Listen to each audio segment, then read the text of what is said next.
far from the village, in a small hut near the forest, a woodcutter lived with his wife. His name was Ethan. He was a hard-working, honest, and decent man, waking up early in the morning, picking up an axe, and going to the forest to chop wood was his daily routine. Ethan's wife, Nora, was renowned throughout the village for her beauty. Her long hair, deep eyes, and radiant face captivated anyone who saw her. But this beauty was also her biggest weakness. Nora wanted to live a life of luxury with her beauty, but Ethan's income was so meager that it was difficult to make ends meet. "What a miserable life it is," Nora would often lash out at Ethan. "What did I gain by marrying you? Sitting in this hut all day. Is this my fate?" Ethan bowed his head and listened. He loved his wife immensely and wanted to fulfill her every wish, but he had limited resources. "Be patient, Nora. God will make things better. I'm trying. Give me some time."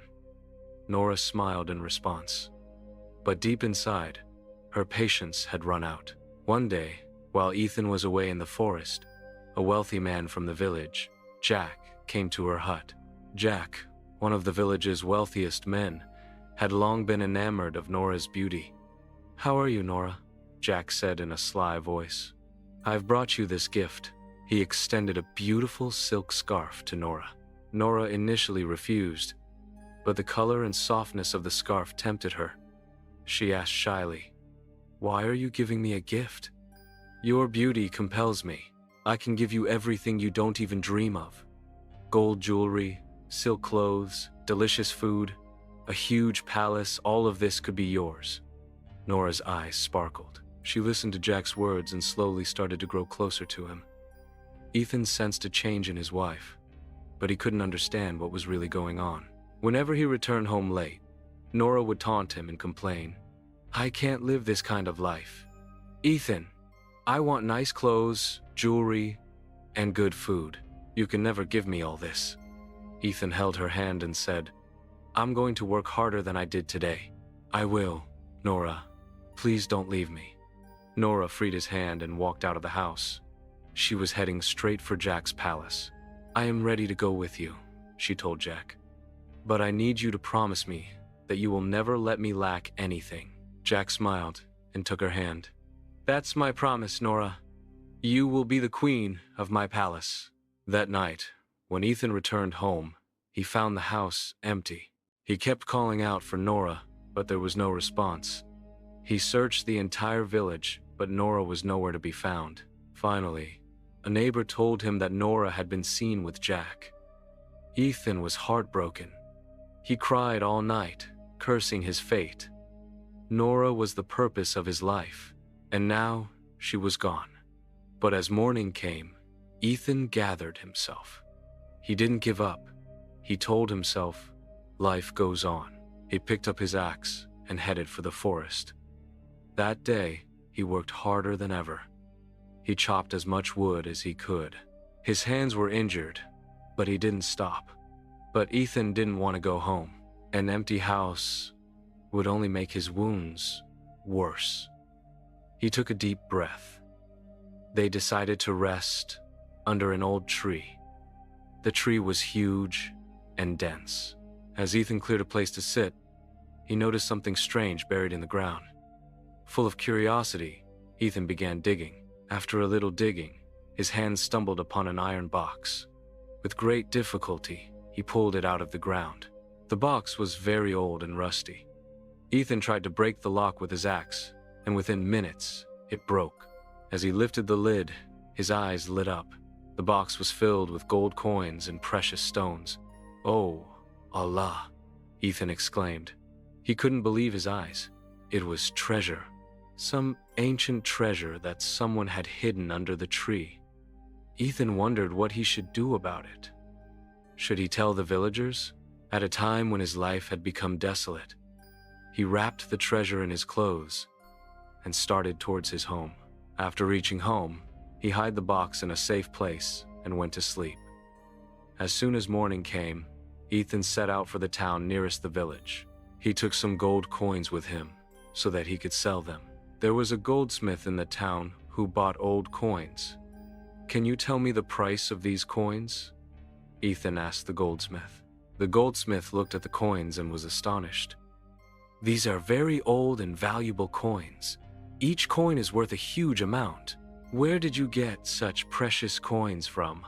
Ethan smiled and replied, "My grandfather left it to his family. We have had it for generations." The goldsmith realized Ethan wasn't telling the truth, but he said nothing. "I'll pay you a good price." Now Ethan had money and knew what he wanted to do. He bought a large piece of land near Jack's palace and called in builders to build a magnificent palace. "I want this palace to be many times bigger and more beautiful than Jack's," Ethan told the builders.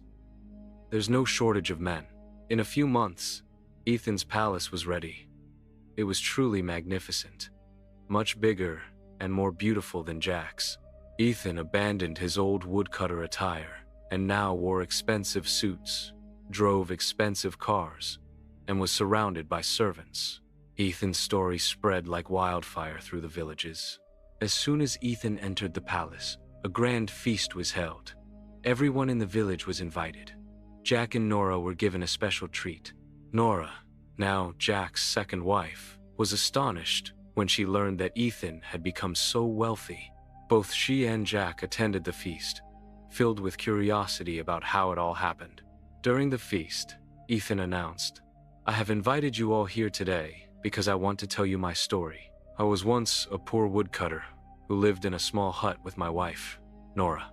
Ethan looked at Nora, who sat with her head bowed in shame. "But my wife got tired of my poverty, and this woman ran away with Jack, a wealthy man." People started talking about Jack and Nora. Both of their faces showed signs of embarrassment. I was devastated, but I didn't give up. I went back to my work, and then a miracle happened. I found a treasure under a tree in the forest that changed my destiny. People looked at each other in amazement. Today, I want to say here in front of all of you that I still love my wife, Nora. I forgive her. Nora told to Ethan that, "I have done you a great wrong, Ethan. I apologize. Can you really forgive me?" Ethan replied with a smile, "I have already forgiven you, Nora. I can never forget you." Jack, who had been silent until now, came forward. "Ethan, I've done you a terrible wrong. I took your wife from you. I broke your heart. Can you really forgive me?" "As I said, I've forgiven you too.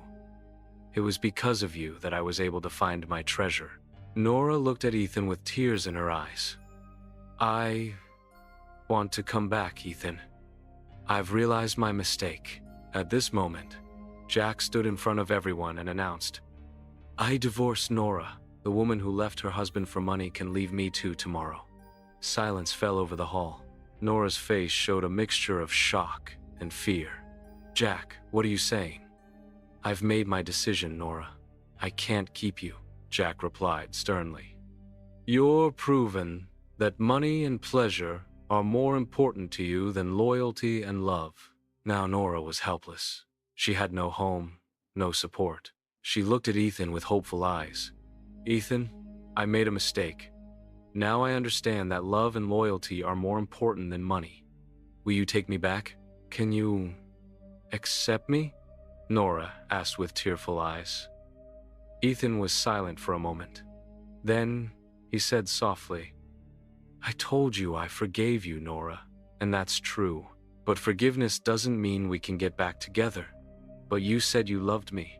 Nora said tearfully, "Yes, I did, and I still do. But Nora, you showed me what you're like. You're a greedy woman who values money more than love. I can forgive you, but I can't bring you back into my life. Where will I go, Ethan?" "I have no one," Ethan said softly. "I'll build you a house in Gov and provide for your life. But you can't live with me." People looked at Ethan in surprise. This was different from the woodcutter they knew. "I've learned in my life that love and loyalty are the most precious treasures, but honor and self-respect are no less important," Ethan told the people.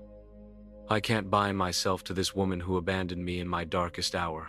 After that, Ethan lived alone and devoted himself to serving his villagers. He used his wealth for the welfare of the entire village. He built schools, hospitals, and mosques.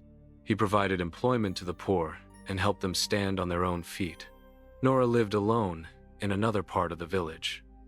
Now, she regretted her actions. She dedicated her life to serving the poor, perhaps hoping to atone for her mistake. One day, Ethan went to the tree where he had found the treasure. "The treasure changed my life," he said to himself.